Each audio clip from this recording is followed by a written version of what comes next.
Make takeoff and climb. Tank selectors. On. Parking brakes. Off. Landing gear lever is forward. Wing flaps. 15 degrees. Radio compass. Set. Control surfaces. Free. Our clearance. Received.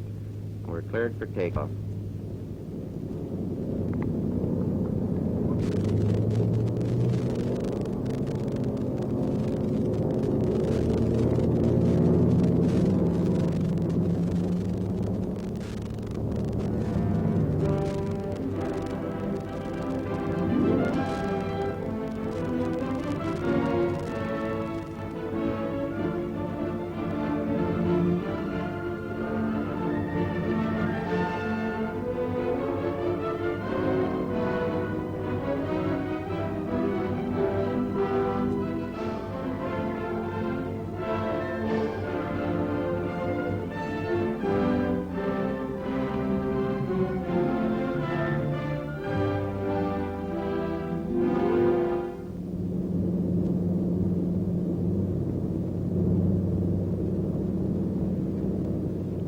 Oh, hello, folks. Now, before we get up too high in the air, maybe we ought to explain what this is all about. We've titled this year's film, Traveling with the Browns. We think it's an interesting story, and we've sort of interwoven some of the football highlights of the 1949 season with some of the travel sequences that saw the Browns go from coast to coast. It's a big story, so let's get started right at the beginning. Frosty Froberg, business manager of the Browns, and Cap Miller of the Capital Airlines start the wheels moving. Many months before the football season gets underway, they check schedules, dates of departure, time of arrival, time of meals, and the amount of luggage to be carried. Just like football, airline transportation depends on split timing. The Browns meet at a downtown hotel the morning of a trip, are carried to the airport in big, roomy limousines. And it takes big limousines to transport such huskies as Alex Agassi, Frank Gatsky, and John Yoniker. And no matter how careful the planning, someone is bound to be late. Humphrey Pennyworth, better known as Chubby Grigg, found out that on time means on time. The Weldon-Humble family have their little meeting as the time draws near for the departure of the Browns charter plane. Weldon is just one of the many Texans on the Browns team, and his wife, who hails from Louisiana, is very easy on the eyes. Weldon gets a last goodbye. Cook Lewis, not to be outdone, shows his wife and youngster to end Max Speedy and his family. These two gridiron greats discuss weights, heights, and formula instead of blocks, tackles, and plays. Guard Ed Ulinski, one of the top offensive blockers, should get at least 5 yards for holding. And Dante Lavelli gets a fond farewell from his bride of a year. The well-wishers are not confined to just families of the players. Many of the fans take time to get pictures and, of course, autographs. Tackle Lou Remkus, sometimes called Dad by members of the team. He has twin sons and is one of the most popular members of the autograph set. Billy Bodeker was so impressed by this autograph seeker's nice smile that he married her. Not bad. Otto Graham, who usually has a football in his hand, is kept busy with the pen, and he has to beg off only when Lou Remkus announces, "All aboard!" Owner Arthur McBride, the Browns' #1 rooter, wishes Captain Lou Saban luck, and Mrs. McBride and daughter Jane share in the enthusiastic wish of happy landings. And then the procession to the big Capital liner begins.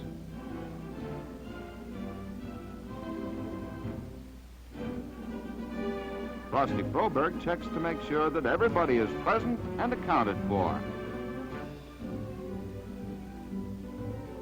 It takes little time for everyone to get seated, and of course, window seats are at a premium. And there's always just time for one last goodbye. Seat belts then are fastened, coats hung up, doors locked, the motors start humming, and the trip is started. With the engines warmed up, the big ship moves to the runway, and with a roar, the great engines, unleashing their thousands of unseen horses, start tugging at the sky.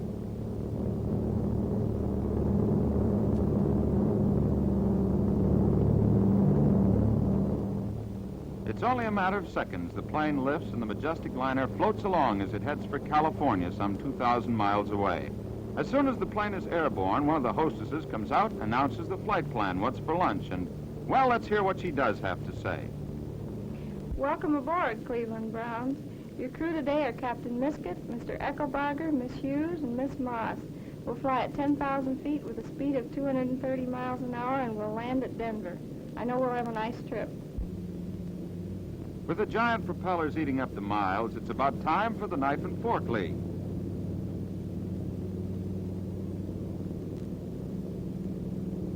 As strange as it may seem, hot lunches are served, complete with salads and all the trimmings. Guard Alex Agassi and Eddie Ulinsky show that no one misses the call for chow because the Sky restaurant is top-notch.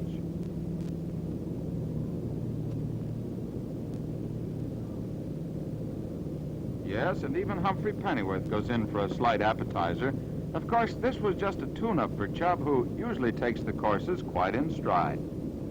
Big Bill Willis and Horace Gillum share their lunch with a conversation about the respective merits of Frankie Lane and Dizzy Gillespie. Willis is a lane rooter, and it seemed only minutes ago that we were taking off. Already we're over Kansas. One of the more interesting aspects of the trips are the card games that go on. And Bill O'Connor, halfback Tommy James, and center Tommy Thompson try to outdo each other with the 52. And with football to remember, at least it's confusing. Captain Al Miskett, a veteran of 15 years, and with thousands of hours of flying, keeps the giant liner pointed for the west.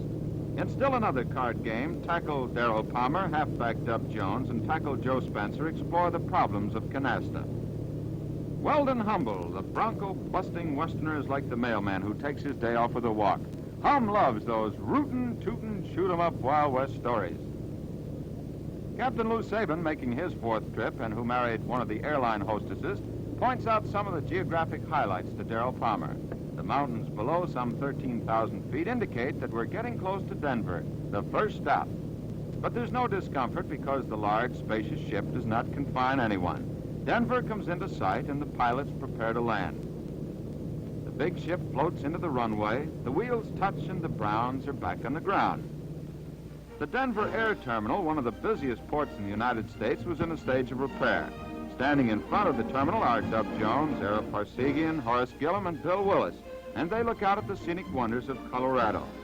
The hungry horses, who consume some 200 gallons of gasoline an hour, must be taken care of, and filling up means 2,876 gallons. With everything checked and set, the call for all aboard goes out once again, and the Browns are lifted into the sky and away from Denver. Soon we start over a series of mountain ranges, including the Rockies and the San Juan Mountains. It's really a thrilling sight for those who have never seen more than a hill, and it's still quite amazing even to those who have made many, many trips to the coast.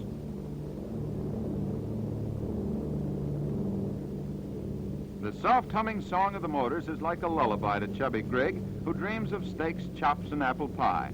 Billy Bodeker, hearing Chubby snore, thinks that maybe something has happened to a motor, and perhaps wonders how Joe Palooka is going to make out in his next fight.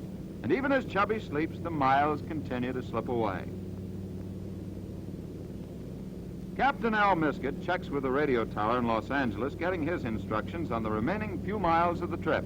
And with a Hollywood touch of a bright orange spotlight provided by Mother Nature, the trip is just about over.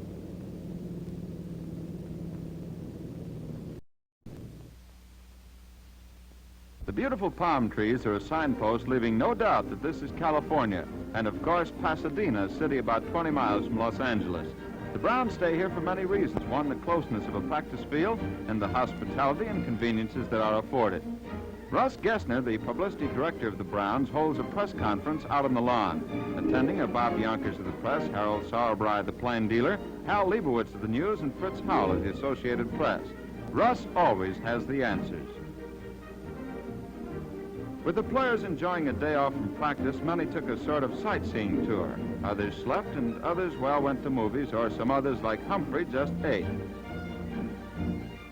Lou Groza and Lou Remke stopped to examine a sign, and Otto Graham and Max Speedy satisfy their curiosity, and Edgar Jones, Dottie Lavallee, and Cliff Lewis agree that they ought to be in pictures, too.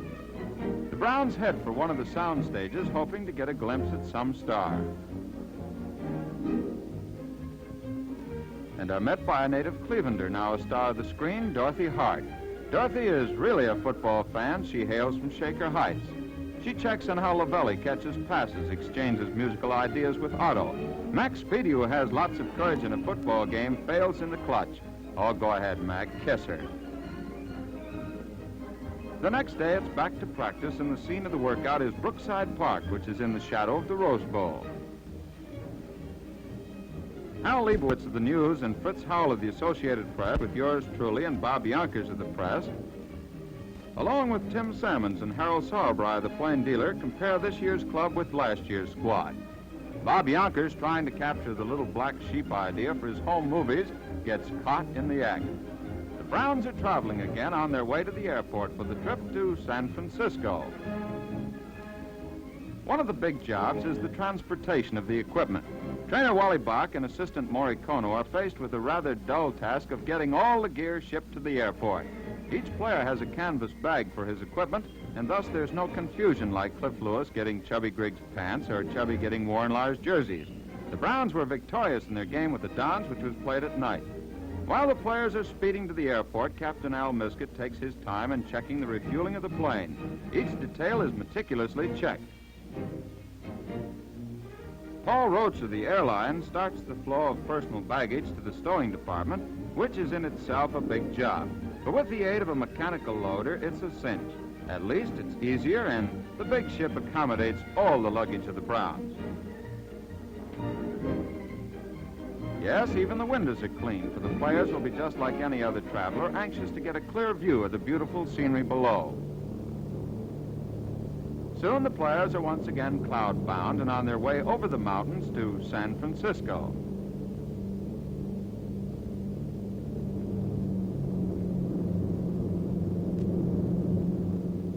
George Young, completely relaxed, spends a little time with some serious reading. Captain Lou Saban, acting as a guide, points out some more scenic wonders to Darrell Palmer. Far down below are the breakers of the Pacific Ocean as they pound the coast of California. And a little further on, the Navy Yards in San Francisco Bay, certainly one of the key ports in the world. Then over the city of San Francisco, a city with its legends and historical significance. Joe Spencer and Lynn Houston take an extra peek as the Kezar Stadium comes into sight. This is where the Browns and the 49ers have fought many of their battles, is the scene of the annual East-West Shrine football game. From Kezar, you can see the Golden Gate Bridge and into the airport at San Francisco. The markings on the landing strip designate the length of the runway and the code designation for such a strip. Darrell Palmer and Joe Spencer thank Al Miskett and Jay Eckelbarger for a very nice and fast flight.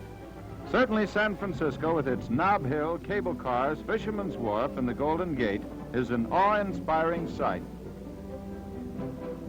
It also has its ominous places like Alcatraz. The Golden Gate Bridge connects the city of San Francisco with Monterey Peninsula. And more importantly, it leads to the Sonoma Mission Inn, the home of the Browns during their stay in San Francisco. This inn is located about 40 miles from the city. It's in the famous Valley of the Moon near Boys Springs, a world-famous natural hot spring. Whenever athletes congregate, it has to be a contest. This tremendous match on the table tennis side has Horace Gillum matching chop shots with Bill Willis. Gillum was sort of the unofficial champion of the team, but he got plenty of competition. Others go in for less strenuous forms like Warren Lahr and Ed Sustasik. They've found a pinball machine, and of course, with body English being applied, it always ends up in a tilt. In this great dining room, the players are served meals which are planned by trainer Wally Bach, and the menu includes lots of steak, spinach, and milk. But whenever Humphrey Pennyworth comes into the dining room, it's every man for himself. The players let Chubby eat by himself. They're afraid one of their arms might get mixed up with a sandwich. Chubby starts off with an appetizer, a dozen pancakes with a pound of bacon. Chub says he doesn't block the opposition, he just absorbs them. But Chubby, what about your cap? Oh, that's bad. Chub got a bonus for reporting to camp under 300 pounds and another bonus for ending up the season at less than 300. And ready for action, Chub adds a little syrup. A gallon is usually the right amount. The players while away the leisure hours with card games. Joe Spencer, Dub Jones, Darrell Palmer, and Edgar Jones participate in a little session of pinochle or bridge, whichever happens to strike their fancy. And still another game is played by Leslie Horvath, Bill O'Connor, Tommy Thompson, and Tommy James. This is a little game called poker. They can only play for matchsticks, and Tommy James unflaps a few pasteboards that spell out a royal flush. Does that beat a pair? One of the busier places is the swimming pool. It seems strange to be swimming with the temperature back in Cleveland in the cool 50s, but California says the Chamber of Commerce has summer-like weather. Mr. and Mrs. Dan Sherby, stockholders of the Browns who made the trip, check to make sure that everyone's having a good time. And one thing that's sure, these fellas don't need any padding in their coats.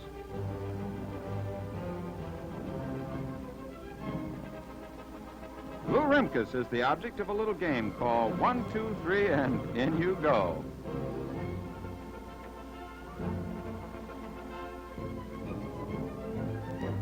Guard Weldon Humble proves that you can take the boy out of the country, but you just can't take that Texas country out of the boy, partner.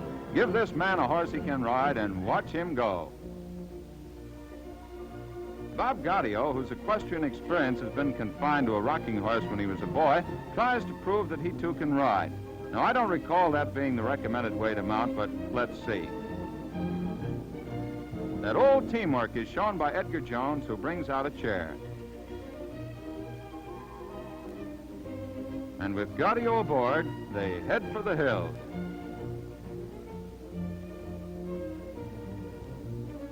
George Young whiles away the leisure hours reading the adventurous story of the Golden Gate Bridge. Oh, yes, Chubby is still going strong. This is dessert. But Humphrey, Chubby, has to keep in shape, and how else but by eating. Chub is the only man who can make sparks with a knife and fork. Coach Dick Gallagher, who scouted the San Francisco 49ers, goes over the scouting report with Otto Graham. This is a very important part of the pregame preparation. Dick tells Otto what defenses the 49ers used. Together they discuss where the weaknesses might occur in the San Francisco attack. And the practice field at Sonoma is close to the inn. The football techniques get a constant brushing up. The morning of the big game arrives, and Cliff Lewis, fortified with a large steak, leads the parade to the bus. Frosty Froberg goes through the roll call once again to make sure that no one is left behind. Artie McBride, Jr., son of the Browns owner and himself a stockholder, agrees that this was never like Notre Dame where he went to school, but as an owner he shares the worry session with Mr. and Mrs. Dan Sherby, also stockholders in the Browns and two of their strongest rooters. Here are the two fanciest quarterbacks in the game, the little left-hander Frankie Albert of the 49ers and Otto Graham, the fancy-throwing quarterback of the Browns. Frankie and Otto were the recipients jointly of the league's Most Valuable Player Award. Although these two battle each other in the football field, off the field they're fast friends. Captains Lou Saban and Norm Stanley join with the officials for the coin toss. And the Browns received.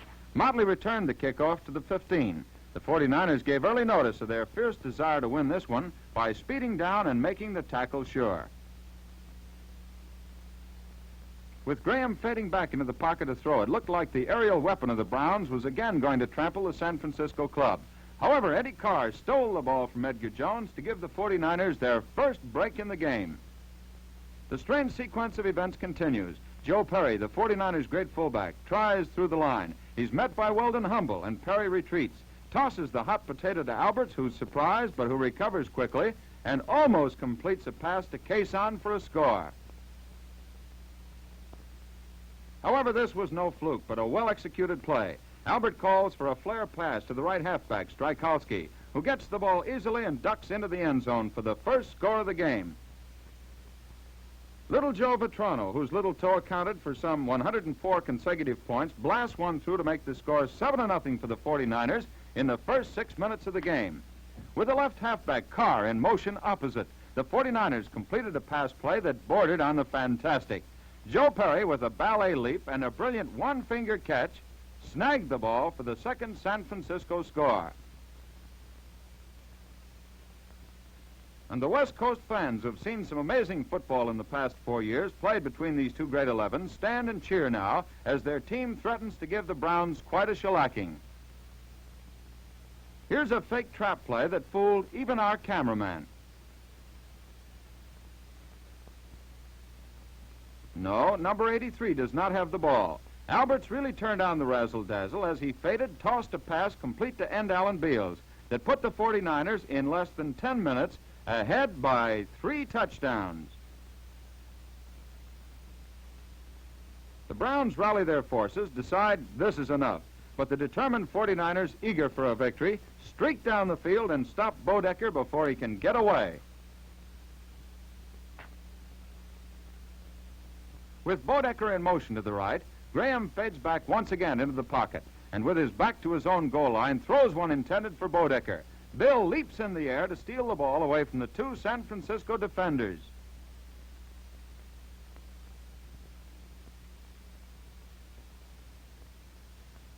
Dub Jones, the right halfback, moves in motion to the left. Graham just manages to get away the pass before he gets conked. Max Speedy snags it on a Z-out pattern.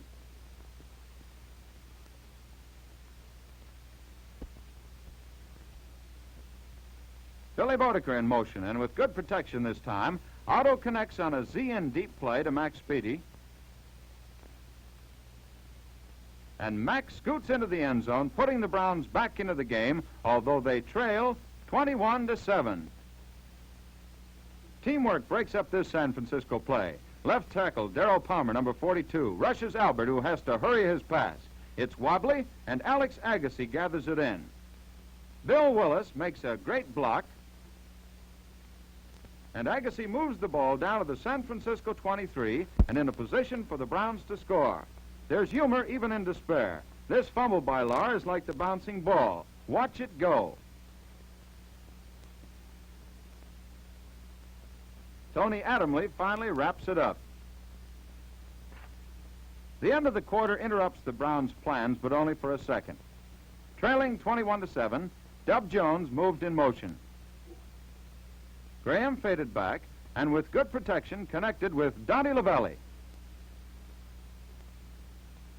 who just managed to stay in the park, but it was good for a touchdown. And the partisan crowd, the rooter-tooters of just a moment ago, are strangely silent as the Browns threaten to overcome the lead held by the 49ers. The breaks, which are a big factor in any game, favor the 49ers once again. Hal Shaner, number 52, the left end, grabs Otto's arm as he tries to pass. The ball is fumbled and recovered by San Francisco on the Browns' 15-yard line.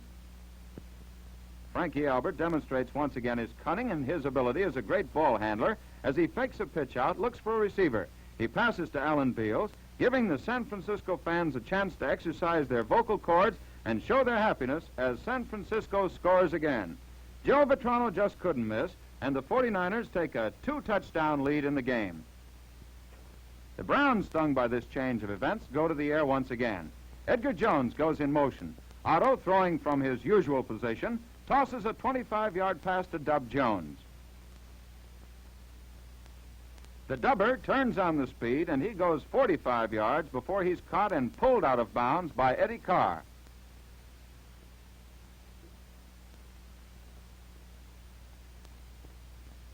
Edgar Jones in motion again. Otto calls off the cadence, and with the ends and Jones streaking down the field, Graham tossed to Speedy on a perfectly timed play, and Speedy scores with comparative ease. This causes the rooters to start getting ready for what they fear is inevitable. The Browns are slowly chopping that score down, and with Lou Groza matching the kicks of Joe Vitrano, the Browns again are only 1 touchdown away. However, the 49ers did not share the anxiety of the fans because they bounced back with a little know-how of their own. Albert connects on a pass to Beals, and this great end displays some of the smart footwork that makes him so hard to stop. He's led the league in catching touchdown passes for several seasons. Halfback Eddie Carr, one of the brightest prospects in his first season with the 49ers, gave quite a demonstration after taking a pass from Albert.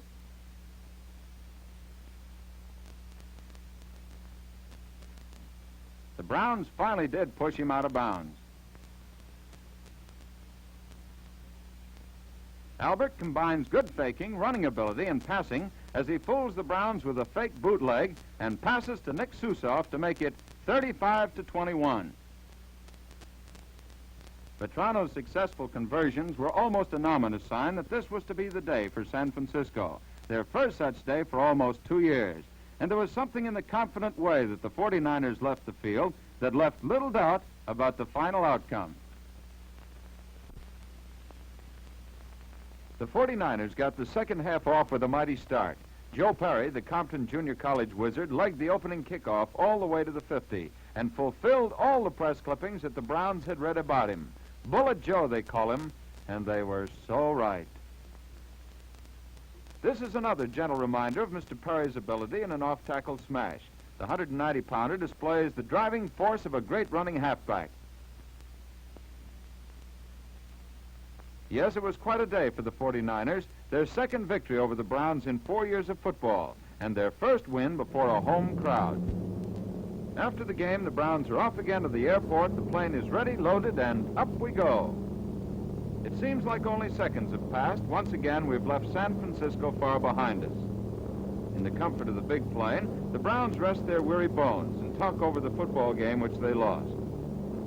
Trainer Wally Bach loses no time in working out the kinks in Cliff Lewis's shoulder. And for sightseeing, the rock formations of the Grand Canyon are fine. Or if you prefer, how about the Great Arizona Crater? But the most welcome sight of all is that of home. It's only a matter of minutes until our giant carrier slowly descends to the landing strip, and smoothly we're back on the ground and just a few minutes away from relatives, friends, and fans. Paul Brown, feeling very low as a result of the defeat in San Francisco, leads the players off the plane. Assistant trainer Morikono helps in getting the luggage off so that everybody can get started home. And Humphrey Pennyworth, who does amazing things, comes into town shortly after the team had arrived. The Humphrey Mobile is a great carrier, too. The only fuel it consumed on the trip back was one side of beef, a sack of potatoes, several pies, and lots of ice cream and milk. And so goes a season of traveling as the Browns set out for Buffalo. This was by no means a honeymoon trip, but certainly the aerial views of Niagara Falls are well worth seeing. The Civic Stadium in Buffalo, built during the Depression, seats about 40,000. And of course, it's been the scene of some great football action. But certainly no game that the Browns have ever played can compare with the thrill-packed afternoon of football that the Browns provided in their battle with the Buffalo Bills. Buffalo, led by George the Kid Ratterman, and with such great backs as Chet Mutrin and Rex Bumgardner, started off the game with full evidence that this was to be another one of those days when the Browns might get beaten. Otto Graham, who's better known as a passer, also gave a demonstration of his great running ability.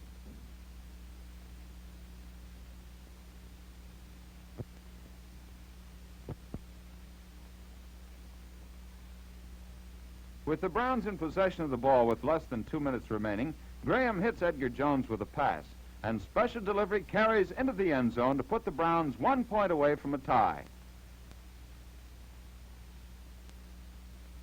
Lou Groza booted the ball squarely between the uprights to give the Browns a tie, mark one of the great comebacks in football. Yes, the final score of 28-28 is mute evidence of another thrilling football performance. Travel with the Browns and see the world. The Browns now head for Baltimore, Maryland. Baltimore, being one of the major seaports, also has its Navy Yard. The Browns stay at the Lord Baltimore, and the bus waits to take them to the Babe Ruth Memorial Stadium for their game with the Baltimore Colts. The Baltimore Club has as its mascot a frisky young colt. With cameraman John Borza ready to capture the action on film for the coaches and players to examine later, the football game gets underway. And if the Browns had any thoughts that it would be easy against the Baltimore Colts, those thoughts were quickly dispelled by the inspired Baltimore team. The Colts kept the Browns bottled up, and after holding the Browns time and time again, the Baltimore Club used a little T-magic of their own, and it took all the defensive know-how that the Browns could muster to keep the Baltimore Club from running wild. Rex Grossman, the field goal specialist, was a big factor in the Baltimore offense, and he certainly delighted the Baltimore fans. Coaches Blanton Collier and Fritz Heisler, who watched the game from the stands to get a better perspective, called down to the bench with recommendations, and they were truly worried with the Colts leading the Browns. Coach Wilbur Eubanks, sitting on the bench and talking on the phone to Heisler and Collier, got some recommended plays from the scouts, relayed the information to Coach Paul Brown. The Browns make use of the strategy, and Dub Jones, after catching a pass from Otto Graham, turns loose with one of the great runs of the season to enable the Browns to score and, of course, making the coaches much happier. And more importantly, winning the ball game 28-20. Up in the air again on another trip, this time to the Windy City, Chicago, where the Browns, playing in a snowstorm, beat the Hornets 14-6. This year, the Browns will be flying to Chicago to meet the Cardinals. The games will be moved from Soldiers Field to Comiskey Park. The snow is no barrier to the flight of the Browns. The skies above the clouds are clear, and weather reports indicate clear sailing ahead. In less than 2 hours from the snow-laden runways of Cleveland, the skyline of New York comes into view, and the giant skyscrapers seem like toy houses from the soft cushions of the Browns Special. This is the Great White Way, Times Square, Broadway, and 42nd Street. Certainly one of the most colorful sights in the world. This is what the players saw as they headed for the movie, which is a custom with the Browns before a game. It helps relax the players. It gets their mind off football.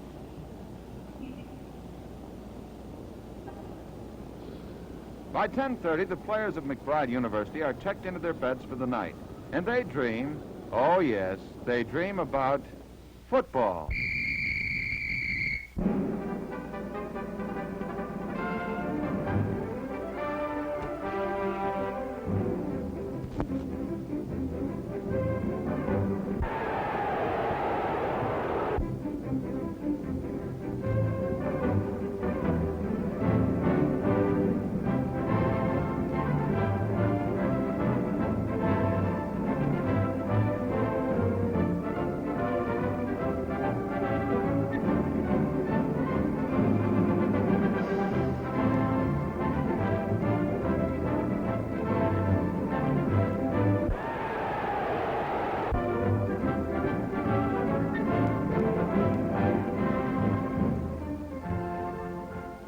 Yankee Stadium, the house that Ruth built, was a palace dedicated by the Sultan of Swat. But the pigskin cavalcade keeps its gloomy ghost away during the football season. The crowds arrive early by subway, bus, and car. The Yankees, who had toppled the 49ers the previous week and who were hopeful of a playoff spot, tried hard but without success to stop the Browns. Otto Graham had one of his great afternoons, hitting the ends and halfbacks with passes with clock-like regularity. Otto passed to ends Lavelli and Speedy, and then switched to backs Jones and Bodeker, and had the Yanks pretty confused.